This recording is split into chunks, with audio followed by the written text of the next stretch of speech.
Whether you operate one forklift or thousands, one location or hundreds, the new My Toyota customer portal can help you optimize your operation and material handling equipment. This one-stop, free-to-use platform is designed to help you take control of your information and make smarter decisions, all at the touch of a button. Register and access your data today at my.toyotaforklift.com. That's my.toyotaforklift.com.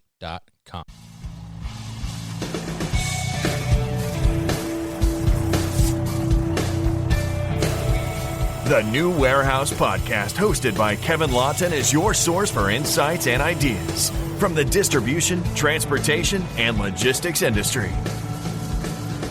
A new episode every Monday morning brings you the latest from industry experts and thought leaders. And now, here's Kevin.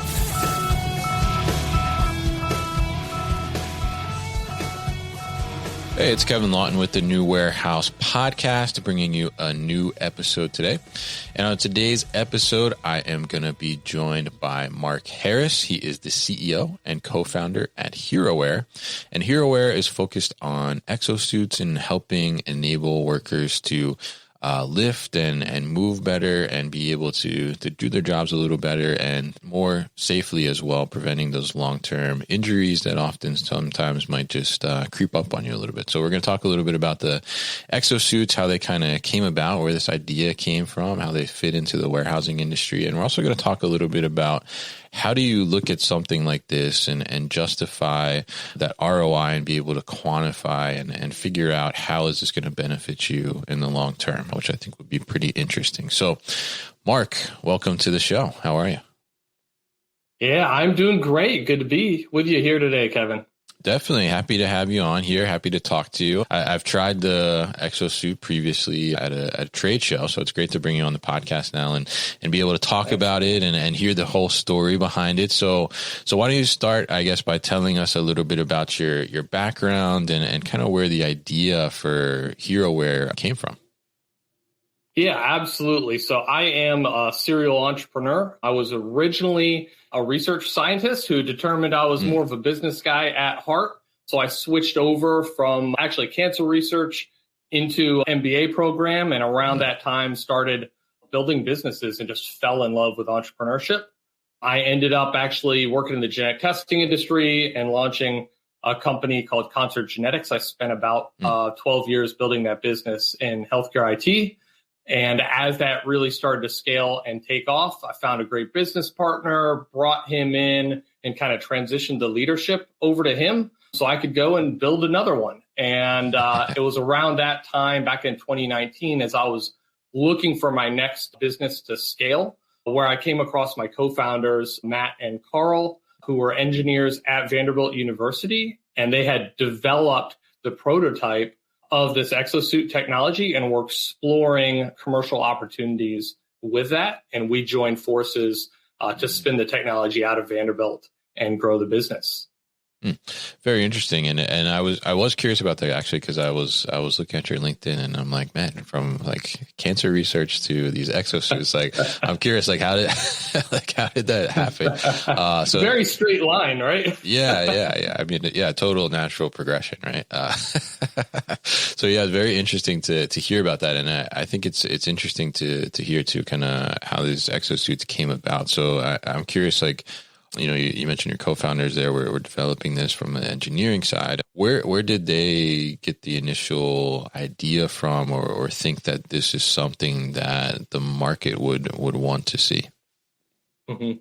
Yeah, so this really came about from something that was going on in Carl's life. So Carl runs a lab at Vandy where he does work on prosthetic limbs and reducing injury risks for a variety of different people, all in biomechanics research. But he had two small young children. And like a lot of first-time parents, he started getting back pain. And where his mind went was, how is this 20-pound person destroying my back? I'm young, I'm healthy, I work out, I don't get it. And so that took him on a journey of understanding the biomechanics of the back and how it really works.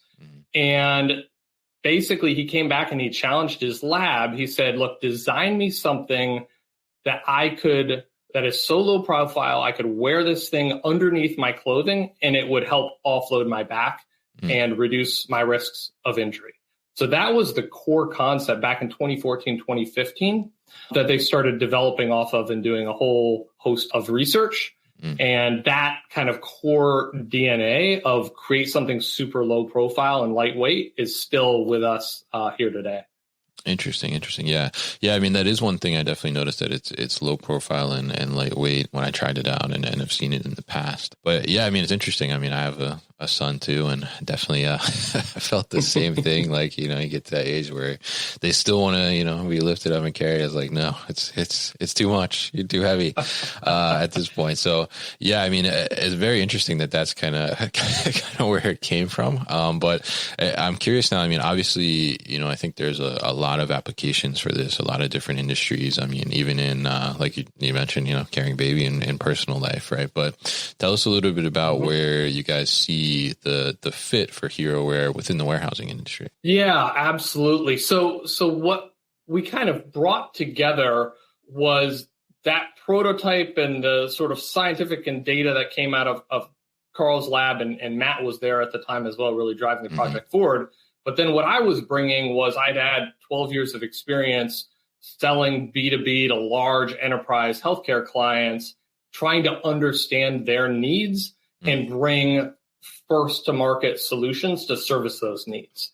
And so what immediately drew them to me was they had gone out to their first ever public presentation of this prototype technology. It was pretty janky at the time, but they had a number of inbounds from Fortune 500 companies saying, hey, we've got a real problem here. Can we buy some of these? Yeah. And so that was the light bulb moment where we really recognized we need to join forces. So first thing I did was dive super deep into the space to understand like how pervasive are back problems, what types of industries could we roll this out into? And quite honestly, it blew my mind how many types of job applications there are. So we've run through, full Bureau of Labor and Statistics data and broken down every type of occupation. And we found over 30% of employed Americans' primary job task is lifting and leaning. Yeah. So some of the markets, we definitely focus today on logistics and manufacturing, but there's a whole host of other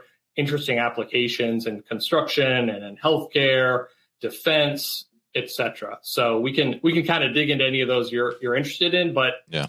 Where warehouse came out and logistics and supply chain came out on top was simply because the volume of work, the repetitive nature, just the number of picks and the weight of those picks means those individuals are at very, very high risk for back injury. And it's just a really hard job. Yeah, absolutely. And I think, you hit it kind of on the nail on the head there, I guess.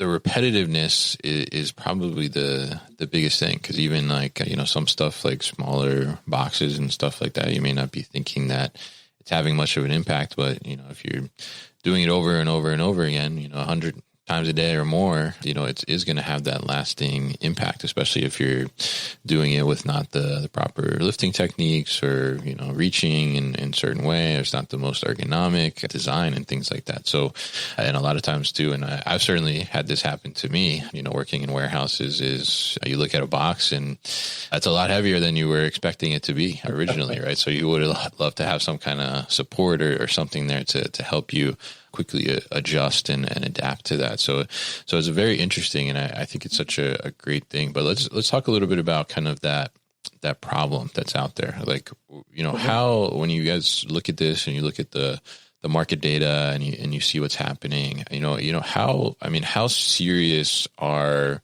workplace injuries from like an employee morale perspective, employee well-being perspective?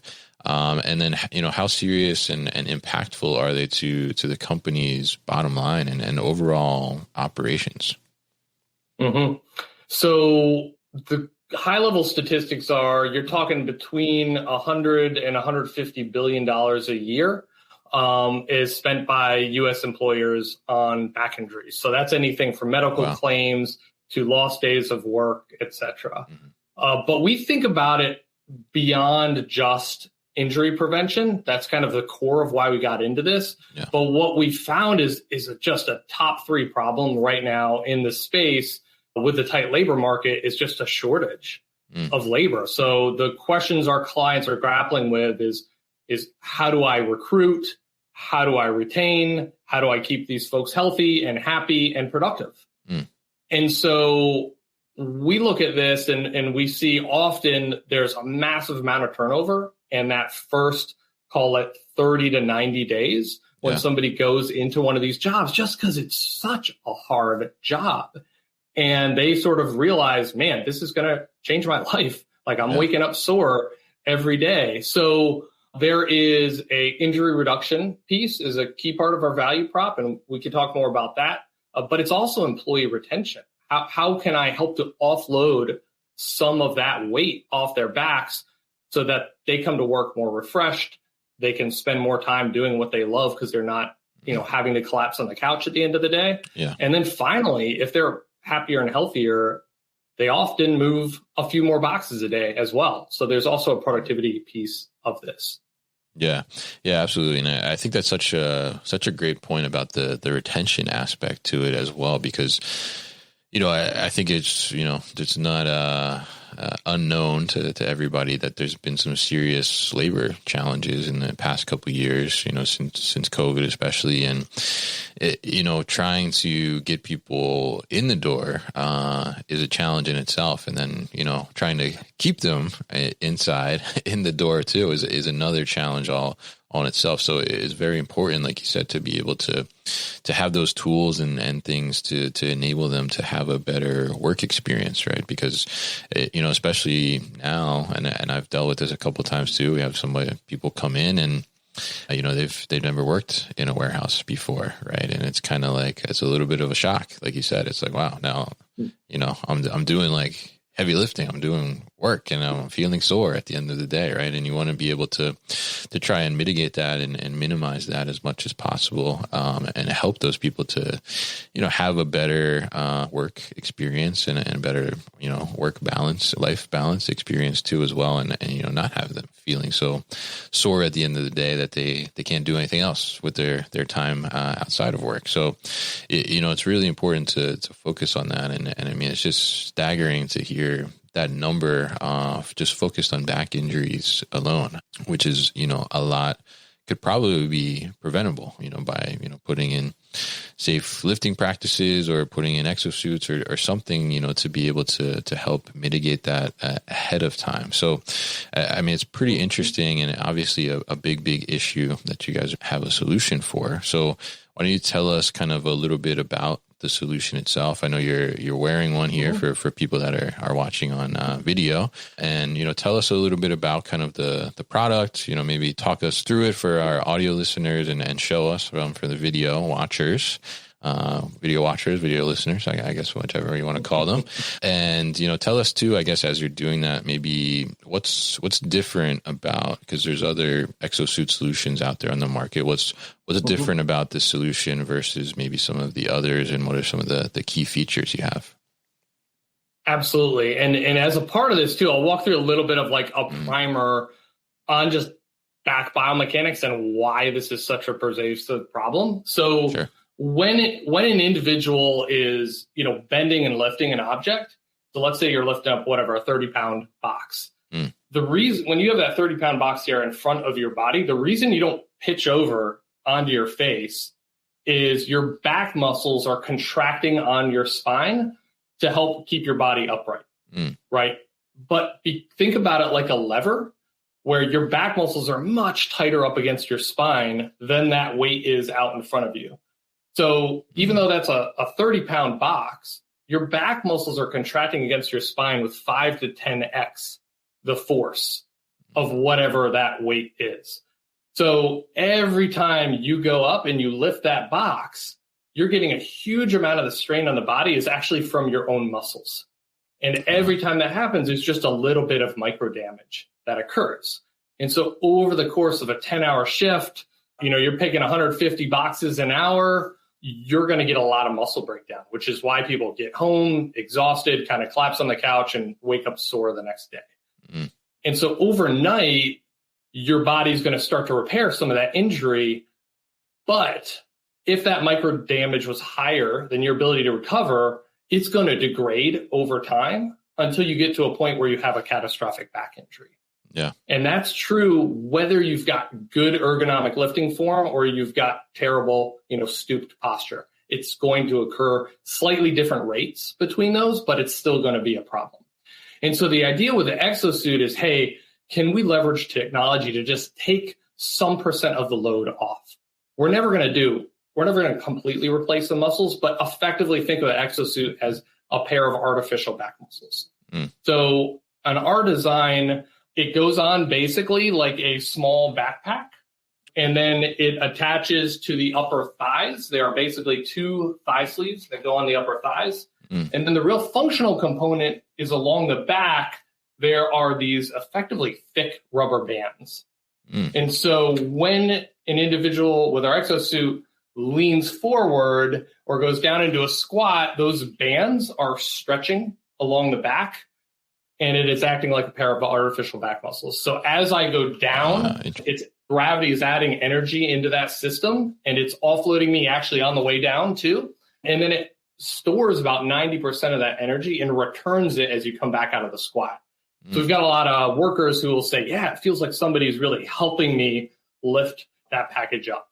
Yeah. And the math, it's about 20 to 40% of the load is removed off the low back muscles. And we've got just loads of scientific laboratory data and even field data demonstrating that. Interesting. Yeah. And I'll say, like you said, it's an interesting sensation, I'll say, when I tried it at the trade show I mentioned. And, it does kind of like you feel it like, kind of pulling you back into place a little bit, which I guess is that kind of resistance that's supplementing the back muscle with those rubber bands that you mentioned. It's pretty interesting. And, it's very lightweight, obviously. And, I think that goes back to the original challenge that your co-founder put out there was, give me something that I can wear under my clothes or something, right? That's, not slim profile and things like that. So, tell us a little bit about kind of, how your product differs from some of the other ones that are out there on the market. Cause I've seen, a couple of them, and some of them are very involved and a little bulkier and have, all kinds of electronic things going on as well. So talk to us a little bit about some of the differences there.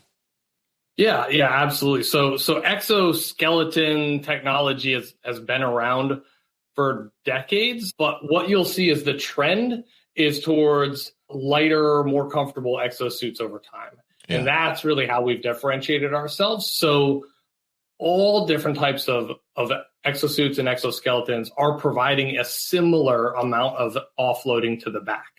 To me, that is just table stakes. That's the easy part of this, is providing the assistance. The really hard part is putting it into a form factor that a user actually wants to put on every morning. Right. And so that means it's got to be super easy to use, fast and quick to put on and adjust. But then it just has to be crazily comfortable, right? It has to be basically transparent for them. So it's got to work in their environment. These are just extremely dynamic jobs. A lot of walking, hopping on and off of forklifts.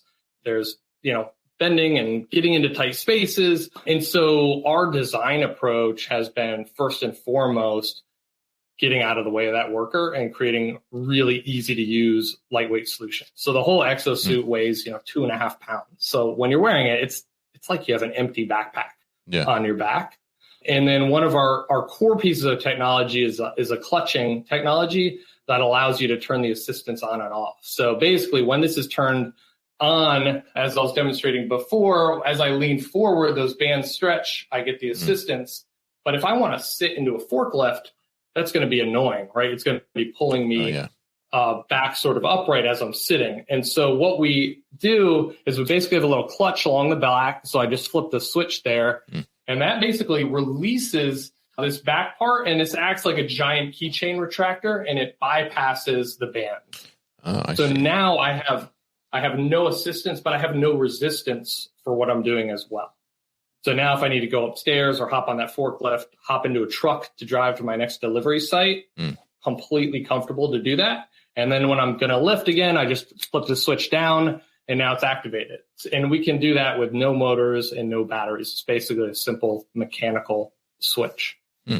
Yeah, I love that because that was one thing I was thinking I was going to ask you about is like, as you kind of go in between tasks, like maybe where there's a task that you need to use it, right? You're going to be doing some repetitive lifting. And then there's a task where, maybe you're just throwing some labels on boxes or something and you don't need to use it. Like, do you have to take it on and off or, but it sounds like you're able to just switch that functionality on and off so you can just continue to go and bounce around and you don't kind of lose that, I guess, that productivity of taking it off and putting it back on when you need it again. So it's very interesting. And I'm curious, from the perspective of, putting this out there, I mean, what are some of the kind of reactions from employees and workers who have started to use this? I mean, how do they feel about it? What's some of their feedback? We'll be back after a quick break. You hear a lot about supply chains these days because if the past couple years have taught us anything, it's that an efficient, well-managed supply chain is absolutely critical to keeping businesses successful and consumers happy. I'm Will Haywood and I host a podcast called All Business, No Boundaries, where we talk about supply chains, how they work, what happens when they don't, and the innovations that are redefining what's possible in the world of logistics. Join me for insightful interviews with thought leaders and industry experts. We discuss how optimizing supply chains can break down the barriers that are holding businesses back. That's All Business, No Boundaries by DHL Supply Chain. Listen and subscribe wherever you get your podcasts.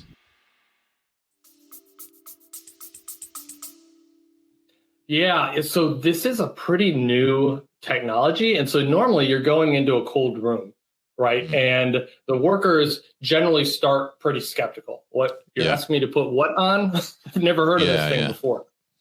But very quickly, I mean, our communication to them is like, look, we designed this for you.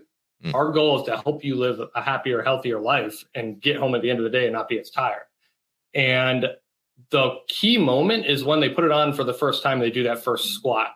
And they have the same reaction, it sounds like, that you had, which is just there's a light bulb moment and people just say, wow, okay, I get it. And I could see how this could be a benefit for me. So that's the initial piece. But then you also have to prove, both the management and the user, that they can sustain that over weeks and over months. And so a key metric for us is just tracking that user adoption over time. Will they continue using this day in and day out because they want to, not just because they're forced to utilize the technology?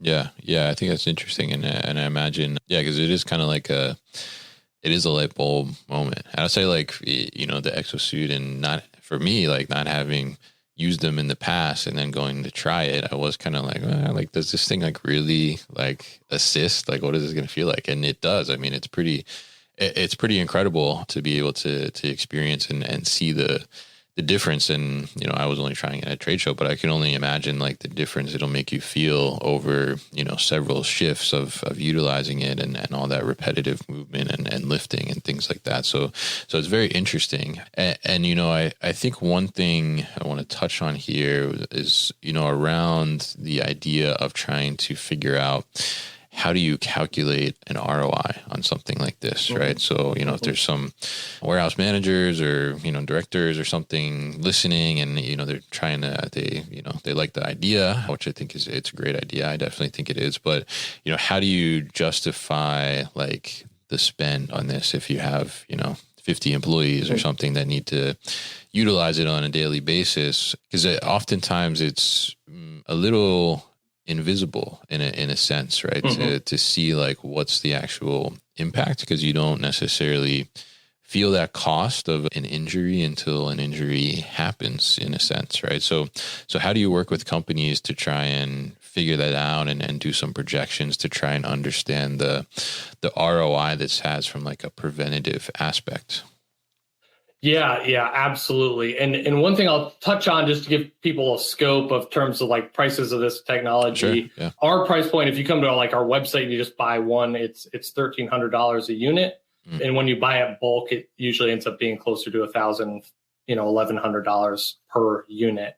One of the other benefits with the approach we've taken to the development of this technology is it's textile based for the most part. And that's part of us trying to make this simpler and lighter weight and more comfortable. But the side benefit is because you've removed all that bulk and mechanical components, our cost of goods are a lot lower.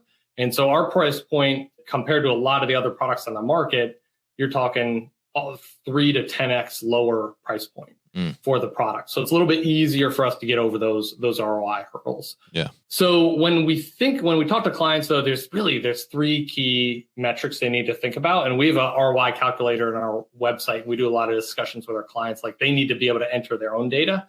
So the first is looking at injury reduction data. And so if you have a lot of strains and sprains, medical claims, generally you're talking 30, 40 grand for a back injury. So I've had a lot of clients say, hey, I can pretty much outfit my whole, one of my DCs with this. And if I save an injury or two a year, it kind of pays for itself.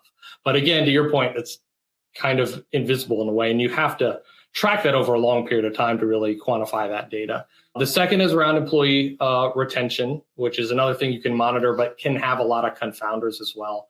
The third and really the clearest area, an area we've been focusing on a lot lately, is around productivity gains. And this was not at all where we started.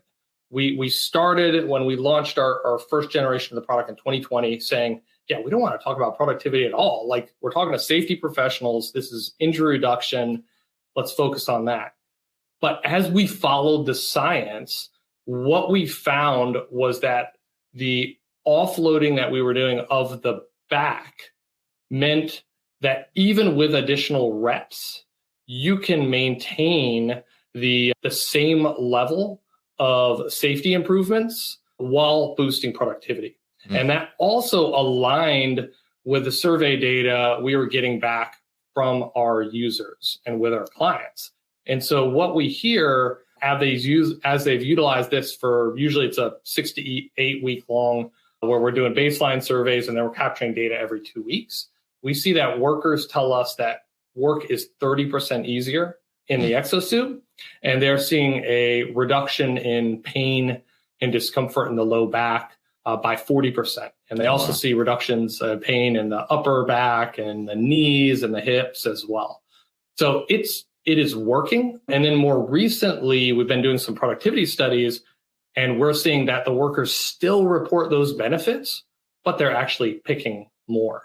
And so this is something we'll be releasing in early 2024. So I can't give you any more statistics on that just yet, but keep an eye out. It's on the way. All right, a little tease there, definitely. But yeah, I mean, I think that's really interesting because it is a great way to approach it. I mean, I think, like you said, like from a safety aspect, like you have to be, really kind of tracking that stuff and understanding, your safety patterns over time and doing some root cause analysis to really figure out, like what are my biggest, injury problems. And, typically it is like back and lifting associated, but, you have to have kind of those numbers to understand like what's been the impact in the past and, how do we reduce that impact with a solution like this? But I think that productivity approach is such a great way too, because, you see, and it makes total sense actually, as you're talking through it, that you would see a productivity increase because the worker is more comfortable, right? So they're saving energy, they're not, taking a step back and walking around in a circle for a second to try and, fight through some pain or something they might be feeling or soreness or anything like that. So it's, you really see that gain. So I think it's really a great way to approach it from both that safety and productivity aspect, to be able to justify it and, maybe define it to your higher level decision maker who maybe really is not thinking about the injuries or too involved on the floor type of things, to really understand that impact. So really, really interesting stuff, and definitely interested to see what this, little tease is going to be in early 2024 that you mentioned too. So I mean, with that being said, I mean, what does kind of the future of HeroWear look like? Yeah. So a lot of growth right now. So that's a lot of work with our clients where we are expanding into additional facilities and outfitting larger and larger percentages of their facilities. So here at HeroWear, we're doing a lot in building our infrastructure, everything from manufacturing capacity to we're actually moving next week to a much larger facility to handle the pick, pack, and fulfillment. And we're building out our client services teams, who are the teams that kind of go out and help our clients in terms of training and fitting their employees, because there's some on the ground training that's needed with this type of technology until it starts to get normalized within your facility. So that's a key piece for us. The other is we're going to continue to go deep in these productivity studies. And that's something we're working on a few different partnerships right now with clients, with data sharing back and forth to really prove that over time. That's really exciting. And then just getting prepped for the conference season. So hopefully we'll get a chance to see you again. We'll be at Manifest, we'll be at Modex. And that's definitely, I'd encourage everybody, if they've got any interest, to like swing by the booth and try on the exosuit, because that's always the key, is like actually feeling this thing and recognizing, oh, I could see how this could work in my facility. Yeah, absolutely. And I agree. Yeah. Because that was kind of like, for me, when I tried it on, I'm like, oh, wow. Yeah. Like I see how this can work. Yeah. You're going to say something? Yeah. And then the final thing is just long-term. It's a new product category. So it's how do we normalize this technology, right? And the analogy I always use is something similar to like power tools. Back in the day, everything was done by hand. It was hammers and nails, and, you're twisting that screwdriver by hand to drive that screw. And there was introduction of these power tools, which initially were used large scale B2B, and you both had safety gains and you had productivity gains that were associated with that technology. And over time, cost comes down, gets normalized, more widely distributed, and now everybody's got a power tool, in their garage. Well, that's something we envision, a world where everybody's got an exosuit in their garage. When you're moving, like this afternoon, I'm going to go out with the team and we're going to go out to the food bank and we're going to be throwing around boxes of frozen food. Well, I'm going to be wearing my exosuit and I'm not going to be sore tomorrow. Yeah. Interesting. Yeah. I mean, I think that's such a great thing. And definitely, I can see it very widespread, like you mentioned, being, one day in everybody's garage and something they use just around the house to do, lifting certain things and all those different types of things. So very interesting to learn more about this and kind of dive into the back story, I guess, no pun intended there, but, and learn more about how this is impacting employees and from the better and creating that better work environment for them. So Mark, I want to thank you so much for joining me on the show today. I will definitely be looking forward to seeing you guys over at Manifest and Modex, and maybe trying this thing on again potentially. But if people are interested in learning more about HeroWear now, what's the best way to do that? Yeah, best way is just going directly to our website. It's just HeroWear.com. All right, great. And we'll definitely put all that information at thenewwarehouse.com as well, so people can easily find it. So Mark, thank you once again for your time on the show today. You've been listening to the New Warehouse Podcast with Kevin Lawton. Subscribe and check us out online at thenewwarehouse.com.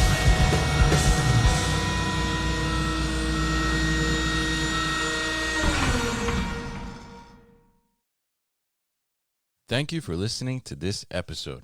If you want more content from the New Warehouse, check out our new video series called All Hands on LinkedIn. Just search for the New Warehouse on LinkedIn and follow along.